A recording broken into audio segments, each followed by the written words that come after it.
Assalamualaikum warahmatullahi wabarakatuh to all the panels. We are Group 75 will be presenting our final year project with the title Technology Acceptance Model in Determining the Behavioral Intention in Utilizing the Cashless Transactions in Sungai Nibong, Batu Pahat, Johor.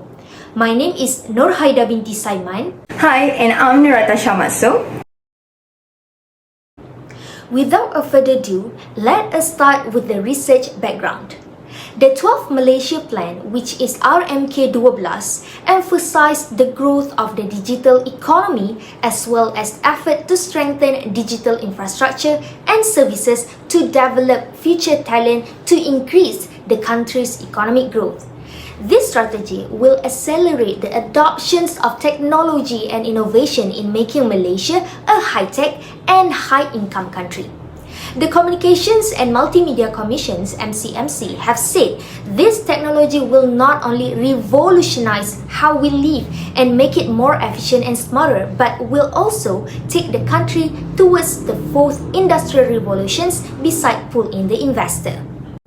Furthermore, COVID-19 pandemic has accelerated digital transformation which had filled every aspect of people's life beside altering economic, social and structural domains. A survey carried out by Lembaga Penduduk dan Pembangunan Keluarga Negara (LPPKN) found that more than half of the respondents stated that the use of digital technology while working from home has increased their level of work productivity. In addition, the pandemic also has accelerated the use of non-cash payment in Malaysia, and this has provided the momentum for us to become a cashless society.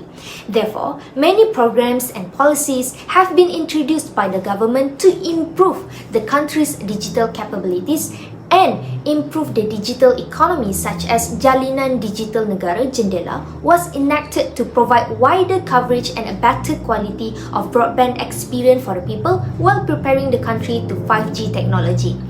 Other programs under it are such Program Jaringan Prihatin and Peranti Siswa.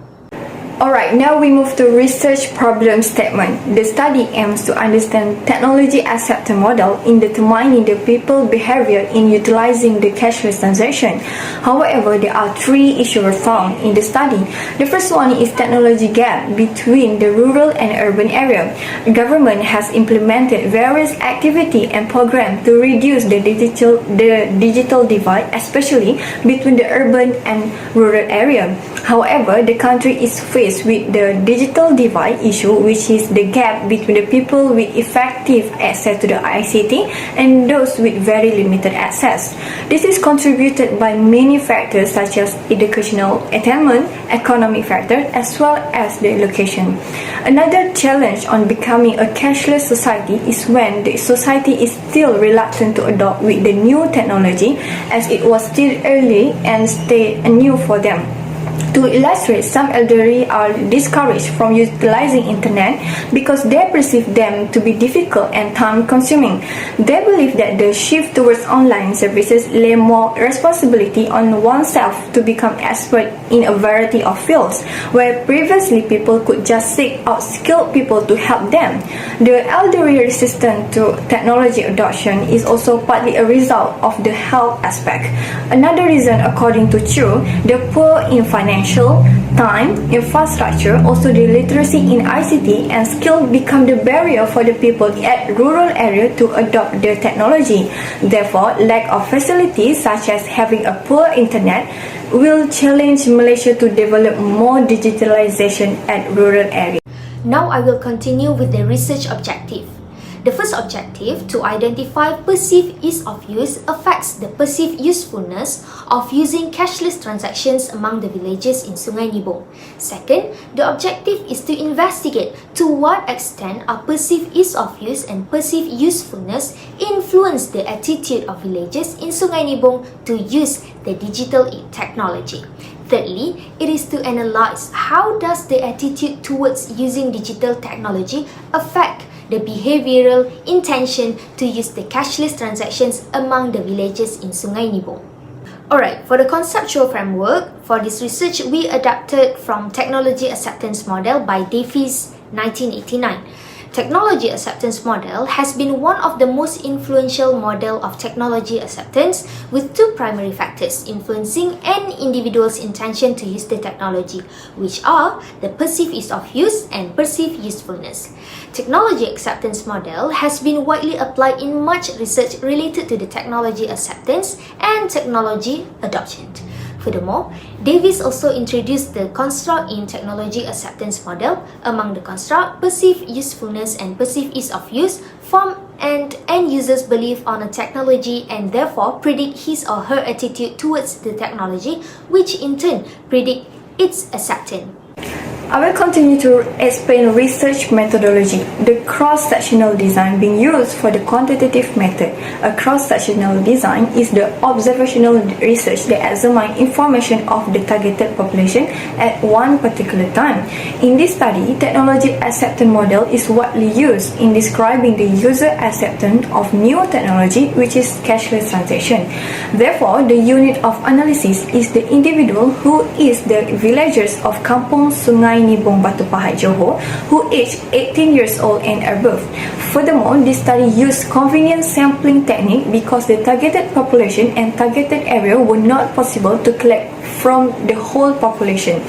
The benefit from using this technique, it incurred low cost and save time, and it also can be applied to create hypothesis and objective for the research study.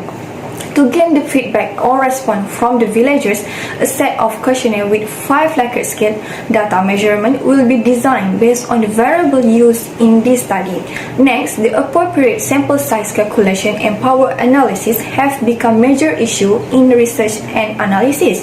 Due to the insufficient information, it required the study to use the G-Power software to support sample size and power calculation for various statistical methods. The purpose sample size for this study is 200 respondents, and the sample size proposed has been considered on the scientific, economic, and ethical point of view to answer the research question and enhance the efficiency as well as the effectiveness of the study. Smart PLS is being used to generate the data in this study because it enables to have reliable and valid for each the variable, also the indicator variable. So the Smart PLS consists with two elements, which is assessment measurement model and assessment of structural model. Hence, the data collection is divided into 5 sections as shown in the slide. Okay, for the first element, measurement model, or known as outer model. This model is to measure whether the variables and the indicator variables have the relationship towards the variables itself. Indicator variables mean here are the questions under the variables. Then, in order to achieve the threshold value of validity and reliability, the 4 aspects will be measured. The first one is indicator loading. As I mentioned earlier, the indicator loading were the questions under the variables. So, based on our analysis, there are 5 indicators need to be removed due to the threshold value were below than 0.70. The threshold value for the indicator loading need more than 0.70 to shows they have the relationship between the variables. So, stated in the table, all the values for the indicator loading were more than 0.70, so the remaining indicator values have the significant relationship. The second aspect is internal consistency, reliability, and convergent validity. For the internal consistency reliability, it needs to measure using Koromba alpha and composite reliability. In order to know whether the value had passed the threshold value or not, it needs to ensure the alpha value were between 0.70 and 0.95 as recommended by Tavakol and Denik 2011. While for the composite reliability, it can consider moderate good if the threshold value were more than 0.80. So, based on the table shown, Koromba alpha and composite reliability values are above the threshold of 0.70 and below 0.95. It indicates that the model has good internal consistency reliability. Alright, for the last aspect, which is discriminant validity. It is to measure that each variable are truly different from each other. For this validity, it will be used the HTMT or heterotrait monotrait ratio. The threshold value for HTMT is below 0.9. The value with below 0.9 can be considered as an effective and cognitive. So, based on the analysis has been performed and it shows all construct of variables obtain value below 0.0, which indicates that the model has good discriminant validity. Since all the aspects have reached the threshold value and the model's build has good validity and reliability, the structural model can be constructed. Now we move to structural model. It is to measure relationship between the variable. For example, the variable between the attitude toward use and behavioral intention to use. There are several aspects that are need to be tested, including variance inflation factor (VIF) to assess whether there is a collinearity issue in the model, and then to need to do hypothesis testing and determining the predictive power of the model through R-squared. To test the threshold value of VIF, it should not less than 0.2 and not more than 5. As can be seen in the table, all the VIF value for all variable will be below 5. So it shows that the variable does not have any collinearity issue. So the hypothesis testing can be constructed on the relationship between the variable.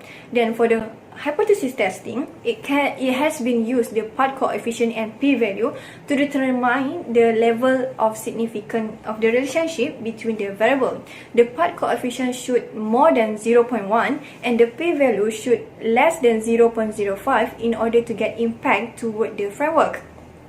Now we move to the first objective, which is to identify perceived ease of use affect the perceived usefulness in using cashless transaction. From the data that has been generated, those two variables have significant relationship when the ease of use has influenced the usefulness by proven when the beta is equal to 0.734 and p-value is less than 0.05, which is the H1 can be accepted.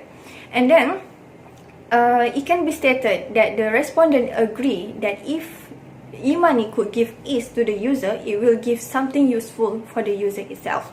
And then for the second objective, which is to investigate to what extent perceived ease of use and perceived usefulness influence the attitude of villagers in using the digital technology.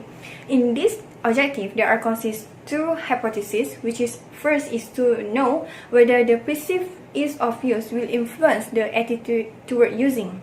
So based on our data, it proven that the ease of use will influence the attitude of the respondent to use the technology. It can be seen in the shown table.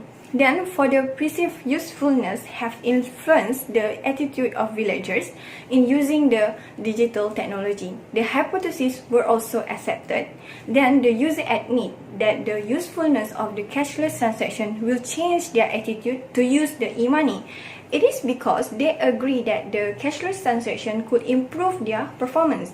To simplify, if the cashless transaction could give benefit for them, they will use the e-money to make the transaction. By using online banking, Touch and Go, Boost Pay, it does not have any limitation for them to make any payment related to their utility bill, for example.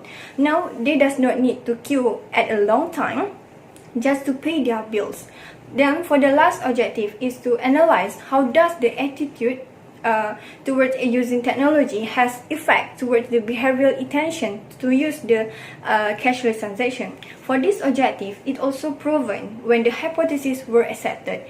It is because according to the question distribution, the villagers have the planning to use the e-money more often and they wish to use the e-money when needed. It can be confirmed when 75 respondents have been using the e-money application more than 10 times in a month. It shows that they have the attitude to use the technology in their daily life. Furthermore, it also can justify that they frequently use the e-money at their area. And then for the R-square, it will explain in the next slide.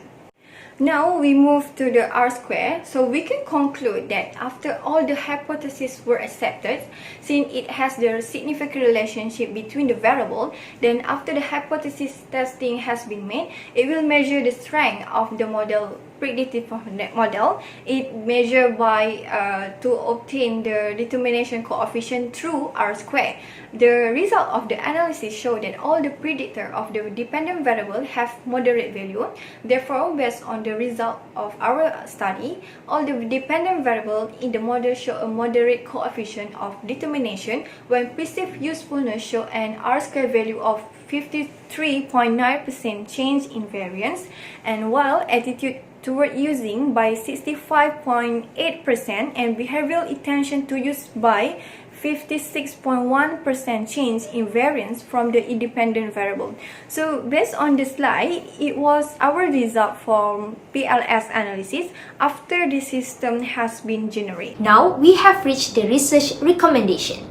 The findings of this study will be helpful for e-money companies and developers to provide the e-money application that is capable of meeting the customer requirement.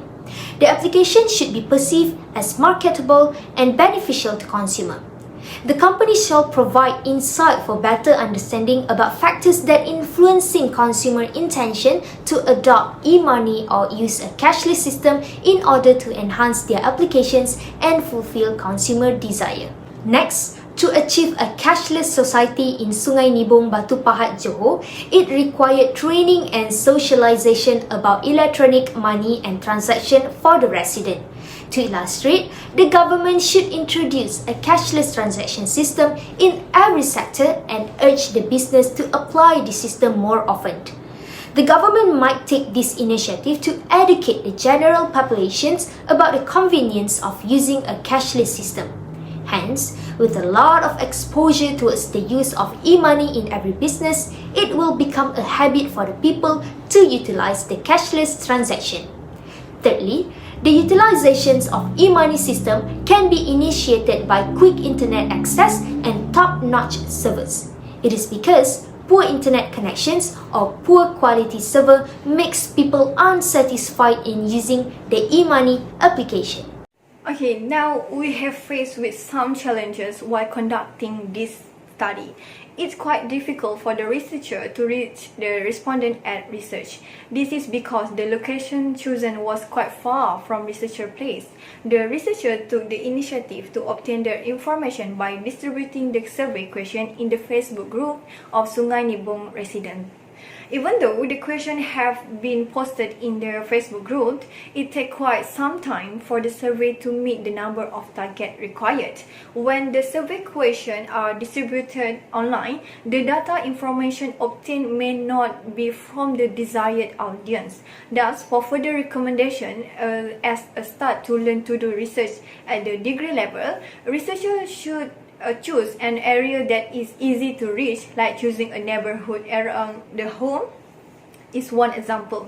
Researchers can save money by selecting an accessible location. Next, the difficulty in determining the sample size is another challenge faced by the researcher. Due to the insufficient information required, the study used the G-Power software to state the sample size of the study. Hence, and this study is only involving one area. Future researchers are advised to prepare with all the challenges that will be faced. It is because if they want to have a good research and able to have a clear and accurate result, it is required a lot of effort and good time management. To sum up, this study gives the researcher a better understanding on technology acceptor model in determining the behavioral intention in using the cashless transaction. Overall, the research question and objective were achieved successfully and answered. We would like to express our sincere gratitude to all panel for listening to our Viva video, and not to forget to our supervisor. Thank you for the advice and the guidance for us to complete this final year project. With that, we end our presentation. Thank you.